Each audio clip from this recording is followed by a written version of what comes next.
suis Rosalie Gado, je viens du Togo et mon innovation porte particulièrement sur l'énergie.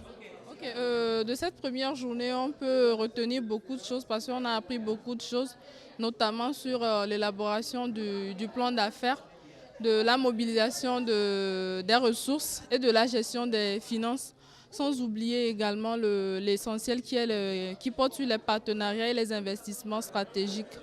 Et puis aussi, il y a les collègues innovateurs qui ont eu à parler de leurs différents projets sur lesquels ils travaillent et aussi des retours d'expérience. En termes de nouveaux acquis, vraiment, à propos de l'élaboration du plan d'affaires et aussi des retours d'expérience des différents collègues, je n'en attendais pas moins. Je suis Fred Morance Matembamboyi, je suis CEO de la PME et Cochard Gabon. Je viens du Gabon. C'est ma première fois de participer à l'événement de Bootcamp organisé par le PNUD et les autres organisations sous-régionales. Et c'était une véritable opportunité pour moi de pouvoir participer justement à ce Bootcamp. Alors aujourd'hui, ça a été l'ouverture du Bootcamp avec tous les Innovateurs Challenge qui viennent de différents pays de l'Afrique. Ça a été pour nous une véritable opportunité de pouvoir se rencontrer enfin parce que toutes les rencontres que nous avions eues étaient en ligne. Et aujourd'hui, lors de cette première journée, nous avons eu à rencontrer des experts du CIF, mais également nous avons abordé plusieurs aspects liés à la gestion de projets, notamment à la rédaction du business plan, qui pour certains entrepreneurs devient encore caduque parce que les entrepreneurs ne savent pas réellement exprimer leur idée, la transmettre sur papier afin qu'elle puisse être pertinemment réalisée par des experts. D'autre part, nous avons vu tout ce qui a trait au partnership parce qu'entre entrepreneurs africains, nous ne savons pas comment nous soutenir. Et aujourd'hui, grâce à ces mécanismes que nous avons appris aujourd'hui, nous aurons l'occasion de pouvoir nous connaître et se mettre en interconnexion afin de proposer des valeurs ajoutées plus palpables pour notre continent. Enfin, nous avons terminé avec tout ce qui a trait à la rédaction des éléments financiers parce que ce qui fait également la pérennisation d'une entreprise, c'est le fait que celle-ci ait tous les documents accessibles afin d'avoir une traçabilité correcte sur son état financier, ses bilans et de pouvoir faire un rendu exact lors des audits.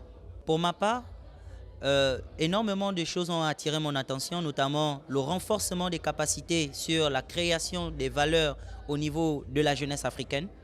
Parce que sans les formations, normalement, nous n'arrivons pas à pouvoir valoriser nos projets. On peut avoir des idées, tant qu'on n'a pas des formations qui accompagnent, qui appuient cela pour pouvoir les mettre en évidence, ça ne pourrait pas faire avancer le continent en général.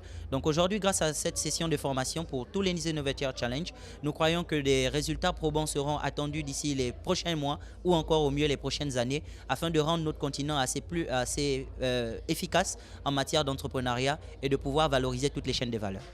Moi, je suis Gilbert Melgueton, je suis le directeur commercial de la FEDECAM Bénin.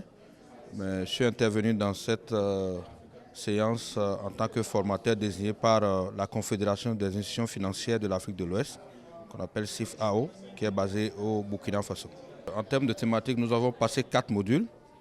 Nous avons commencé d'abord par voir avec eux ce que c'est qu'un plan d'affaires. Voilà, donc c'est quoi un plan d'affaires? Comment élaborer un plan d'affaires. Nous avons fini par leur donner des outils pour leur permettre de faire des mini-plans d'affaires qu'ils vont pouvoir présenter de façon pratique le jeudi prochain au centre Songhai. Ensuite, nous avons parlé de la mobilisation des ressources. Donc, j'ai un plan d'affaires, mais comment je le finance? D'accord? Quelles sont les structures de financement qui existent? Quels sont les types de financement qui existent? Donc, nous sommes appesantis là-dessus pour leur permettre de savoir qu'il n'y a pas que le financement bancaire, il n'y a pas le financement auprès des SFD, il y a d'autres types de financement qui peuvent être adaptés aux besoins de leur entreprise pour financer les projets qu'ils ont. Nous avons fini par leur parler un peu de la responsabilité des entreprises en termes de responsabilité civile, responsabilité pénale et les responsabilités au niveau des associés. Nous avons continué dans le programme et puisque l'entreprise est créée, a eu du financement, il faut qu'elle soit gérée.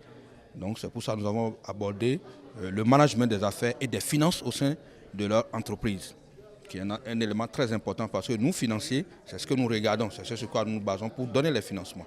Nous faisons ce qu'on appelle l'analyse quantitative, où on voit les chiffres, mais on fait aussi l'analyse qualitative. Comment l'entreprise est organisée, comment les choses sont gérées, comment le personnel est géré, quel est le type de management qui est en cours dans l'entreprise. Donc, mais ici, nous sommes plus appesantis sur le management des finances.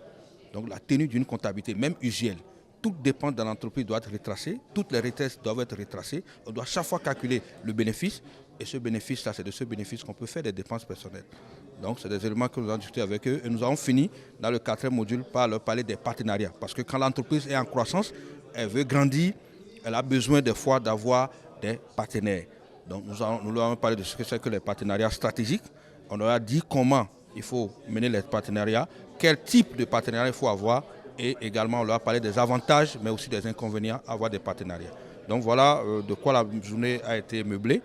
Je pense que nous avons parcouru tous les aspects, commencer par ce que c'est qu'un plan d'affaires, comment le financer, ensuite comment gérer quand on a eu le financement, et finir quand on veut croître, quand on veut aller plus loin, avec qui il faut le faire et comment il faut le faire.